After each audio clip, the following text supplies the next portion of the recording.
Atlantis એપાર્ટમેન્ટમાં આગ લાગવાને લઈને મોટો ખુલાસો થયો છે। ફાયર વિભાગનું એનઓસી રિન્યુ 2015 થી કરાયું જ નહોતું। આ ખુલાસો થયો છે।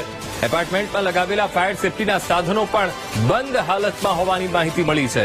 એટલાન્ટિસ એપાર્ટમેન્ટના પ્રમુખ અને હોદ્દેદારો વિરુદ્ધ કાર્યવાહી થઈ શકે છે। તો સમગ્ર મામલે માલવીયાનગર પોલીસ તપાસ કરી રહી છે।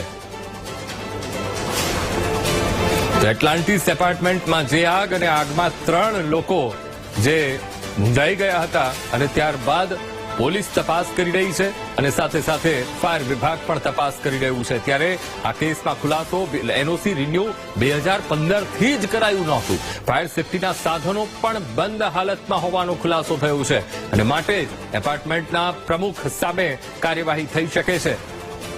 તો એટલાન્ટિસ એપાર્ટમેન્ટના પ્રમુખ અને હોદ્દેદારો વિરુદ્ધ કાર્યવાહી કરવામાં આવી શકે છે, કારણ કે જે એનઓસી લેવી જોઈતી હતી તે એનઓસી રિન્યુ નહોતી કરવામાં આવી। સાથે જ ફાયર સેફટીના સાધનો લગાવાયા હતા પણ બધા જ બંધ હાલતમાં એ ફાયરના સાધનો ત્યાં લગાવવામાં આવ્યા હતા, જેને લઈને હવે માલવીયાનગર પોલીસ તપાસ કરશે। આજ મુદ્દે સંવાદદાતા ભાવેશ ફોનલાઈન પર જોડાઈ ગયા છે। ભાવેશ, એટલાન્ટિસ એપાર્ટમેન્ટમાં આગની ઘટના અને આ ઘટનાને લઈને તપાસનો ધમધમાટ અને તપાસમાં મોટો ખુલાસો થયો છે કે એનઓસી ફાયર વિભાગનું જે એનઓસી હતું એ રિન્યુ જ કરવામાં નહોતું આવ્યું 2015 થી। ભાવેશ, ચોક્કસથી અંકુર, જે પ્રમાણે રાજકોટના 150 ફૂટ રિંગ રોડ ઉપર એટલાન્ટિસ બિલ્ડિંગમાં આગ લાગવાની ઘટના સામે આવી હતી।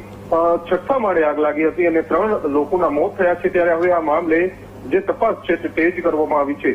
હાલ તો જે જાણવા મળતી વિગતો મુજબ આ જે અપાર્ટમેન્ટ હતું ત્યાં વર્ષ 2014 પછીથી ફાયર એનઓસી છે તે રિન્યુ કરવામાં નથી આવ્યું। એટલે કેમ રિન્યુ કરવામાં નથી આવ્યું તે સૌથી મોટો પ્રશ્ન છે, તે અહીંયા જ ઉદ્ભવી રહ્યો છે।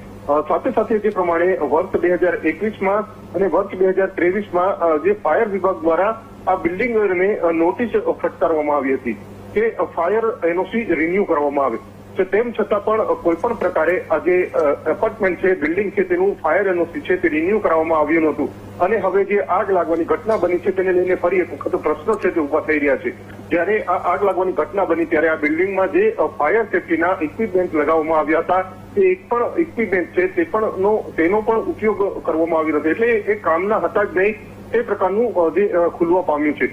ત્યારે હવે પોલીસ દ્વારા સમગ્ર મામલે તપાસનો ધમધમાટ છે તે શરૂ કરવામાં આવ્યો છે। આ સાથે જ આ જે એપાર્ટમેન્ટ બિલ્ડિંગના એસોસિએશનના જે પ્રમુખો છે, હોદ્દેદારો છે, તેમની વિરુદ્ધ ફરિયાદ નોંધવાની તજવીજ છે તે પણ પોલીસ દ્વારા હવે કરવાની તૈયારી છે તે કરવામાં આવી છે। જે પ્રમાણે હવે 3 લોકોના મોત થયા છે અને 6 લોકોને ઈજા થઈ હતી ઘટનામાં। ત્યારે ફરી એક વખત જે ફાયર વિભાગની કામગીરી છે તે શંકાના દાયરામાં આવી છે, કારણ કે ફાયર એનઓસી હતું નહીં છતાં આ બિલ્ડિંગને માત્ર નોટિસો પાઠવવામાં આવી હતી અને ત્યારબાદ કોઈ પણ પ્રકારની કાર્યવાહી છે તે ફાયર તંત્ર દ્વારા કરવામાં આવી નહોતી। જો અહીંયા ફાયર ઇક્વિપમેન્ટનું ચેકિંગ કરવામાં આવ્યું હોત તો પણ આ લોકોના જીવ જતા કદાચ બચી શક્યા હોત, પરંતુ જે આ ગંભીર બેદરકારી છે ત્યારે જવાબદાર કોણ તેવા પણ અનેક પ્રશ્નો છે તે હાલ ઉભા થઈ રહ્યા છે।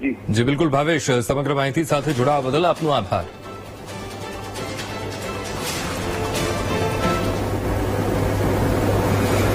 ગોંડલના રાજકુમાર